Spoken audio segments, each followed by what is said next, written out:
Well, it took long enough. While this is a 5-week election period, it took until after the debates for the Liberals and the NDP to drop their platforms, and after advanced polling for the Conservatives to do the same. So why don't we take a second to look at these platforms and decide for yourself who has the better platform? I'm not going to tell you. Okay, well, I might insinuate it.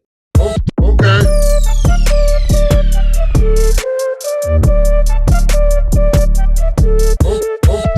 All right, let's do this. Okay, so I lied. We're not going to look at every platform. We're not looking at the NDP, the Greens, the Bloc, or the PPC. Everyone in my household is sick right now. I'm suffering from food poisoning while writing this. I am barely keeping it together while filming. And on top of that, my wife also has a viral inner ear infection and she has Bell's palsy. I am currently experiencing enough disappointment in my life right now without having to look into the NDP's platform. And also, when I can, I will try to use the wording that the party has put forward in their platform and then editorialize afterwards. So you're going to hear me sounding like I'm saying a bunch of conservative or liberal ads. I promise I'm trying to balance it for both parties. But for both the Liberals and the Conservatives, let's start with the big picture and then we'll get more granular. First off, when I Google the LPC platform, the first thing that comes up for me is their 2021 platform, so great SEO on that one. Perfect optimization. Let's start with the only thing your most annoying family member is going to want to talk about: the deficit. The next 4 years of spending would see an approximate deficit for the Liberals of $225 billion, and for the Conservatives, a deficit of $100 billion.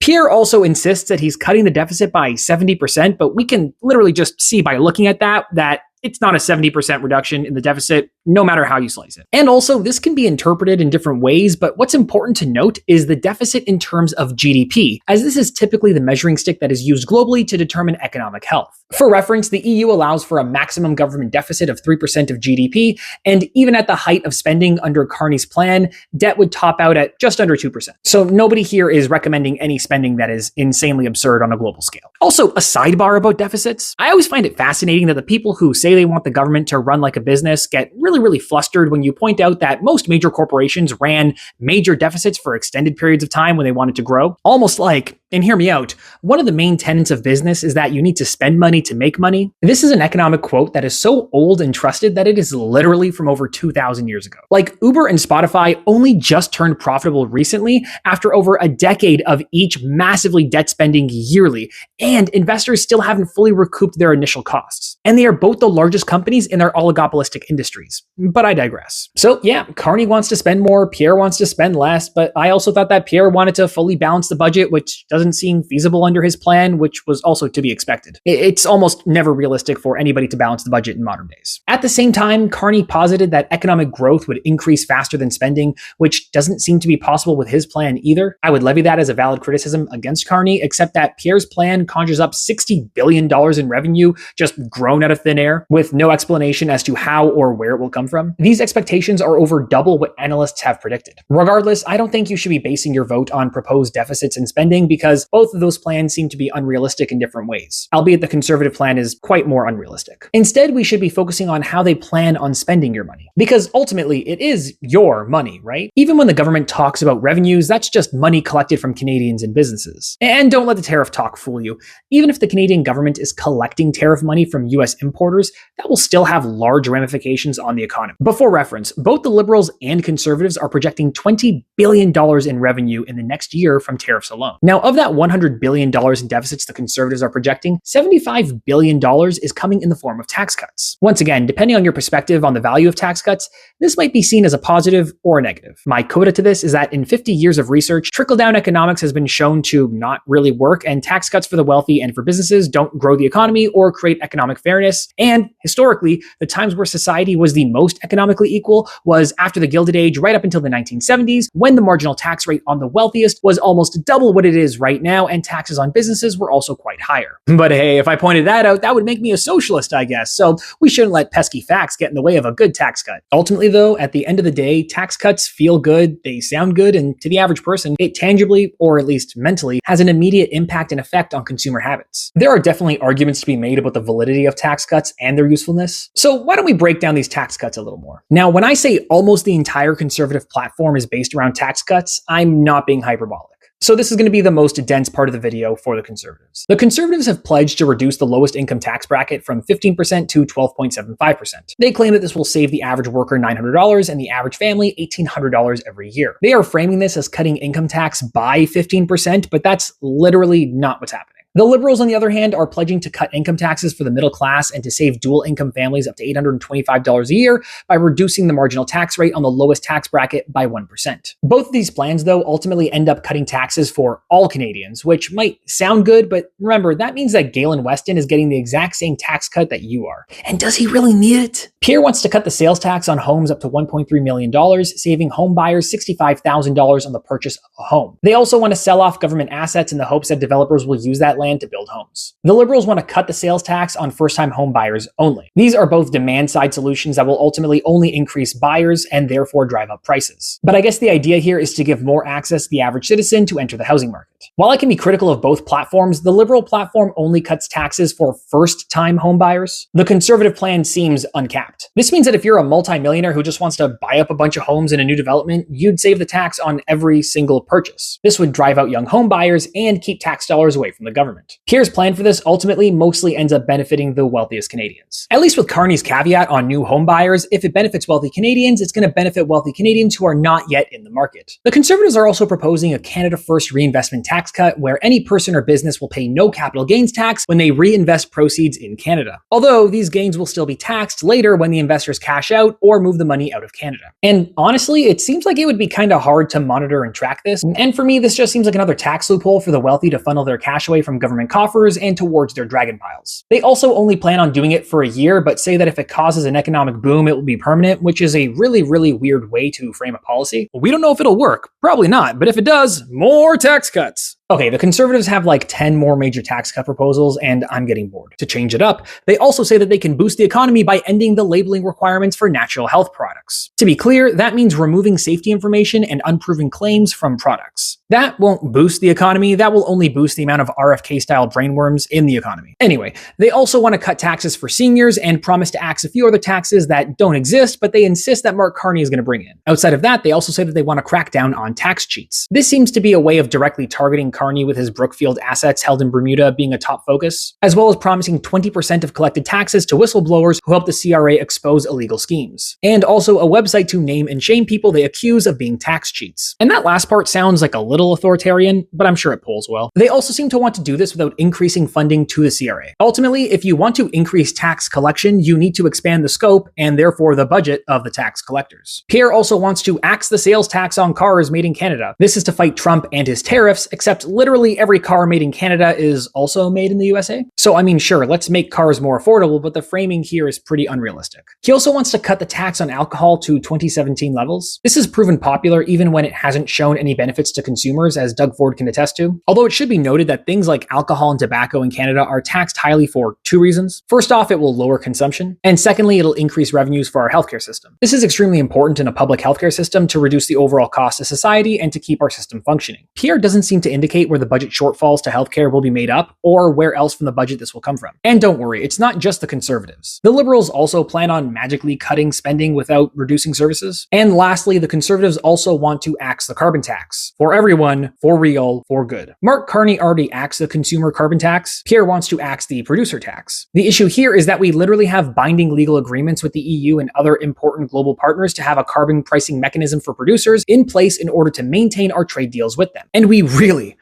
do not have the leverage right now to be pissing off our only allies while America is being an irrational actor. Pierre also being irrational does not cancel out the Cheeto down south. The Conservatives also have a big focus on being tough on crime. If we look at the crime severity index, we can see that generally speaking, overall crime is down since 2006, although there has been a slight uptick since 2014. Historically though, on average, crime is the lowest it's been for most Canadians' lifetimes. And generally it's been quite low for the last 20 years. Violent crime though has seen a rise back to 2006 levels, but these are also police reported statistics, so there is a chance that the police are just doing a better job of responding and catching the crime than in the past. Although we can't conclusively state that. Regardless, looking at this crime data going back to 1998, it's extremely clear that the crime severity index is, generally speaking, on the decline. And we also know through lots of research, including from our friends down south, that being tough on crime and arresting more people doesn't reduce crime or recidivism. The best ways to reduce crime is to address the sources of crime, which historically has been shown to be people's economic and home conditions. And that's the problem with the Conservatives' crime platform. I could go through it more, but it's almost entirely enacting harsher penalties and punishments. That isn't to say that there isn't some validity in that approach in specific cases such as intimate partner violence, but when it comes to drug trafficking, putting a mule in prison for life doesn't stop their supplier. Pierre also keeps saying that mass murderers are walking the streets freely, but he also seems to be unable to point out any examples of liberal policies causing any of this. And before you comment, Carla Homolka, the prime ministers during her and Paul Bernardo's arrest and trials ranged from Brian Mulroney to Kim Campbell and then to Jean Chrétien, and none of them impacted the outcome. She got out because she made a deal with the prosecutors and the police that gave her a reduced sentence before they knew how central she was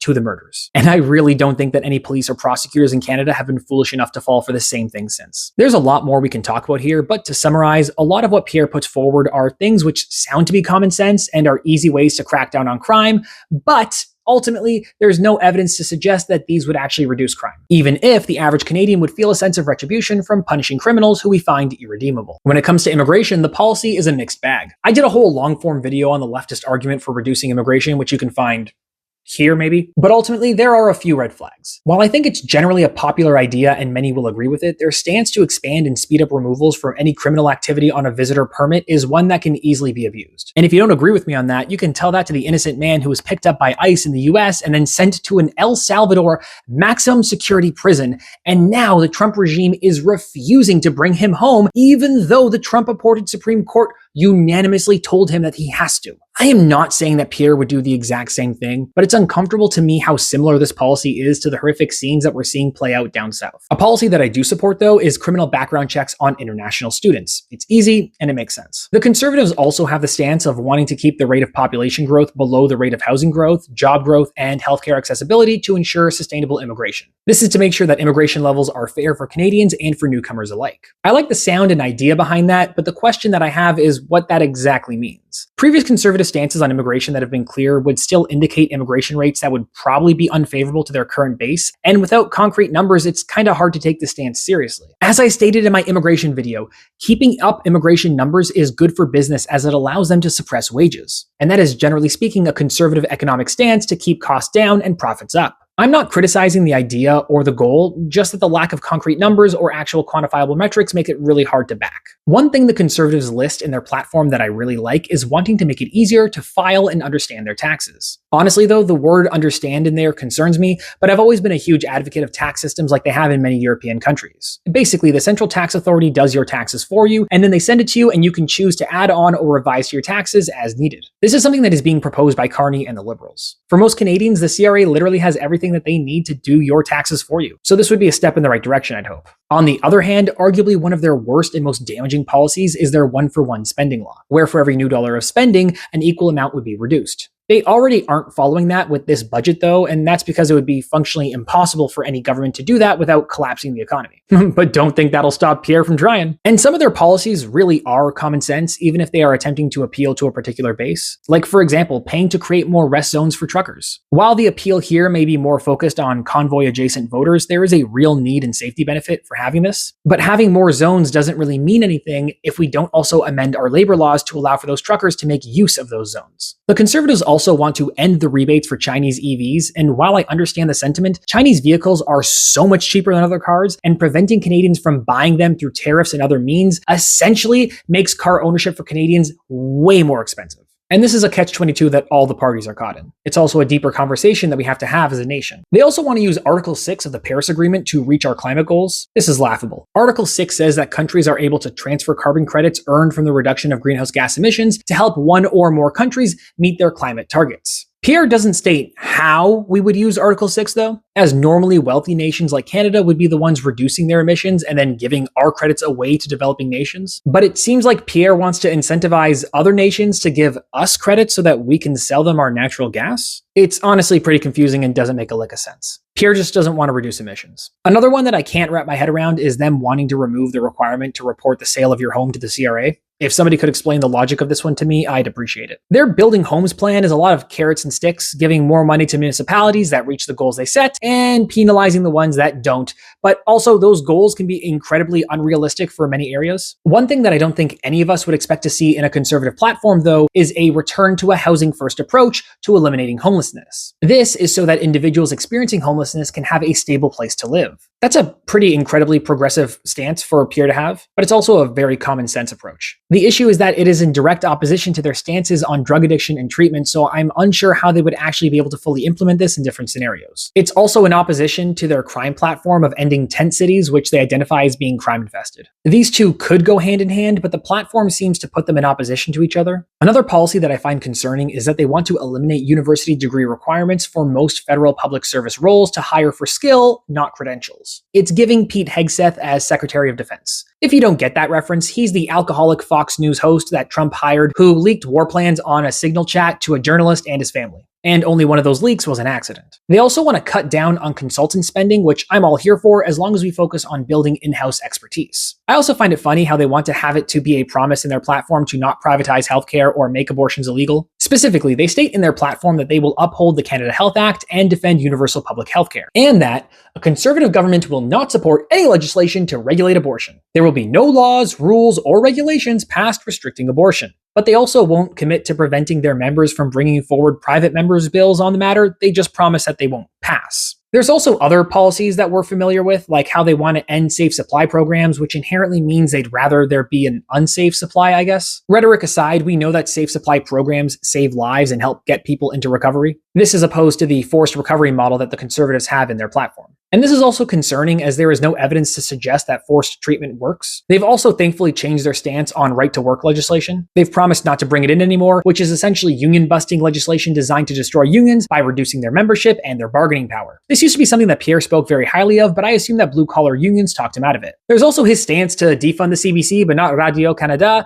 which is obviously the same organization, but whatever. They want to add the following to the citizenship oath, and I quote, "I pledge gratitude to those who worked, sacrificed, and gave their lives to defend the freedom I now enjoy and to build the country of Canada I now call home. Like them, I pledge to fulfill my duties as a Canadian citizen." I guess that's fine, sure. An extremely concerning and literal Trump policy in the conservative platform, though, is requiring universities to enforce the standards of Section 2 of the Charter's freedom of expression as a condition for federal funding. This essentially means that if the conservatives think that a university has an anti-conservative or a pro-liberal bias, that their funding could be cut. He basically wants to cancel woke in universities. Trump has been actively weaponizing this in recent weeks, and this is quite literally something that fascist movements globally have historically done. This is actually one of the most chilling things I have ever seen a Canadian political party propose. The Conservatives also want to introduce legislation which would mandate referendums for any tax increase moving forward. And let's be very clear here, this would absolutely destroy the ability of the federal government to raise funds or cool inflation outside of monetary policy, which is directly controlled by the central bank.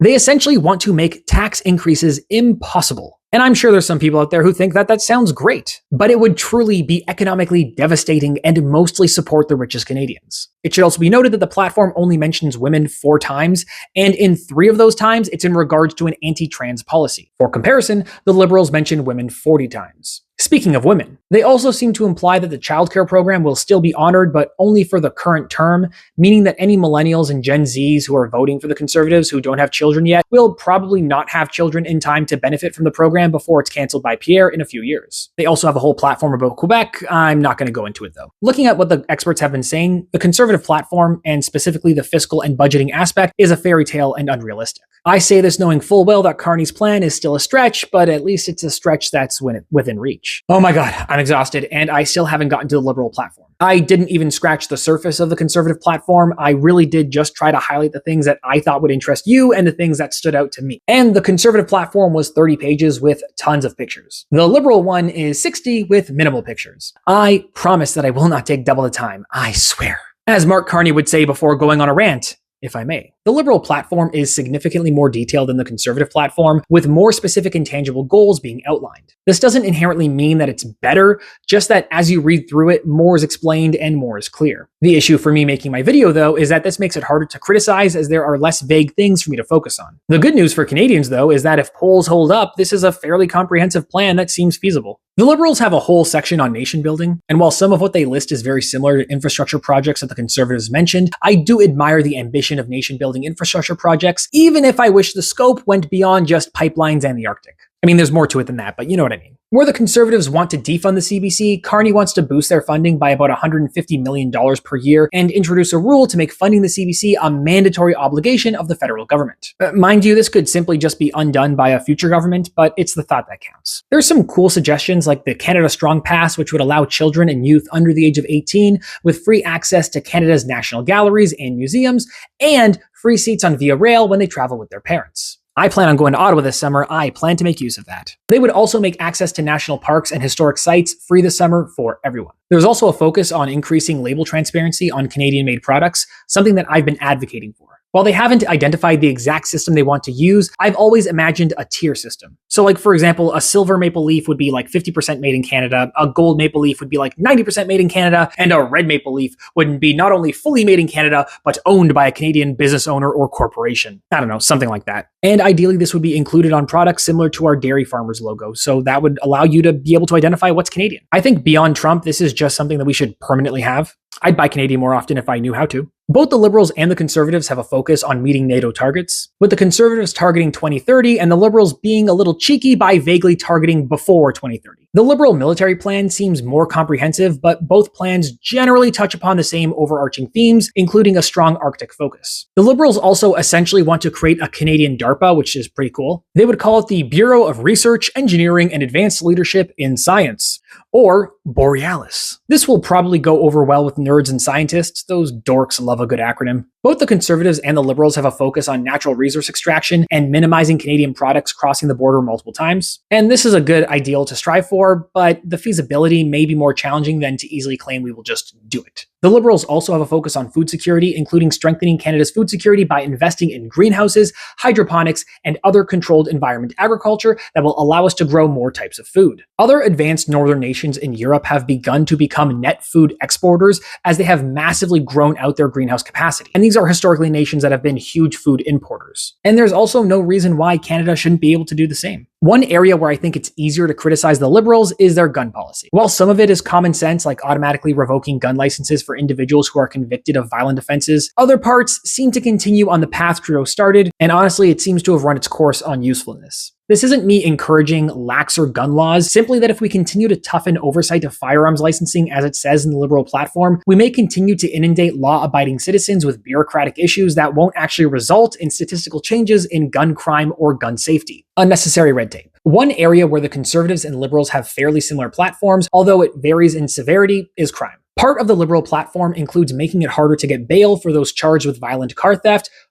for a criminal organization, home invasion, and certain human trafficking and smuggling offenses. They would also seek to toughen sentencing guidelines so that they are stricter for repeat offenders for car thefts as well as violent and organized crimes. Once again, as I said earlier, stricter sentences don't typically result in better outcomes. But where the Liberals and Conservatives seem to agree that it might be is on organized crime, car theft, and violent crimes.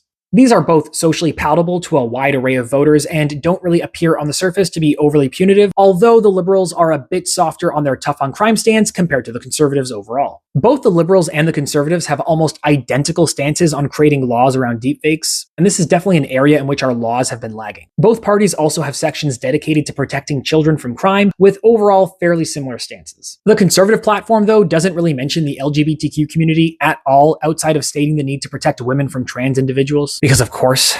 On the other hand, the Liberal plan wants to provide funding to pride festivals for security needs. That's not the only LGBTQ portion of the Liberal platform, just the one that I thought was a stark point of contrast. Both parties mention hiring new doctors in their healthcare platforms, but overall the Liberal healthcare strategy is leaps and bounds more detailed, with literally over 5 times more mentions of healthcare and overwhelmingly more specific proposals made by the Liberals compared to the Conservatives. But a friendly reminder, as with housing, healthcare is primarily a provincial responsibility. Speaking of housing though, while the Conservatives mostly focus on cutting red tape, cutting taxes, and incentivizing private industry, the Liberals have those in their platform as well as a focus on a government agency which would help reduce costs by buying in bulk and helping to bring overall cost of housing down through economies of scale. While this is generally a strong proposal, I'm kind of disappointed at how much private sector focus there is as opposed to the government agency itself actively building homes. While both the Liberals and the Conservatives mention making it easier for doctors to be licensed across the country and have ease of movement, only the Liberals highlight making it easier for international nationally trained doctors and healthcare professionals to practice in Canada. While the Liberals promise to protect the current pharmacare and dental care plans, there doesn't really seem to be any promises to expand these programs beyond their current offerings. They do want to expand mental health care coverage to young Canadians through a fund, but generally speaking, that seems to be it. The Conservatives don't even mention mental health in their platform though, so. The Liberals also promise to maintain the $10 a day childcare program and expand daycare spaces across the country, as well as maintain the National School Food Program. These promises are absent from the Conservative platform. One thing I noticed about Carney's platform as reading through it is how often they invoke Trump, which I understand from a communications perspective, but it kind of really does feel like they're beating a dead horse sometimes. A policy which I'm sure might resonate with the coveted millennial woman vote is establishing a new in vitro fertilization, or IVF program, that provides up to $20,000 for a single standard cycle of IVF treatment. As these programs become more common and necessary,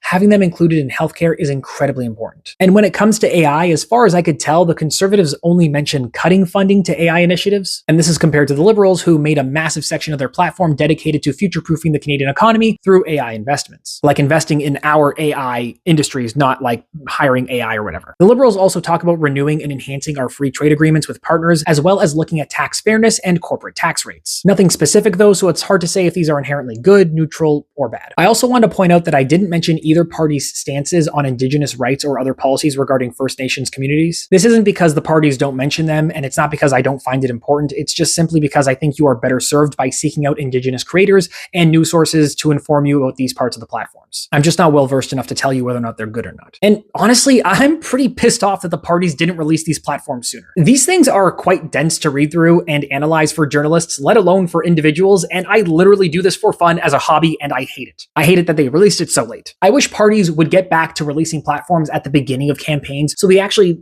have more time with them to debate them and to understand them and to figure out whether what the parties are promising is actually a good thing or not. Whatever, that's my analysis. I'm exhausted. Think whatever you want to think. I've said my piece. Go vote, whatever. I don't care who you vote for, although if you watch this far, I can probably guess who you're going to vote for.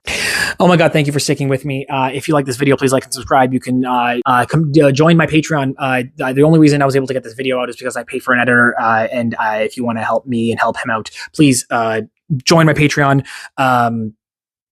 Brain fart. Follow me on all the platforms and do all the things. And I need to take a break after this. I'm the back-to-back elections have just oh boy. Oh God. Well, I'll see you guys around.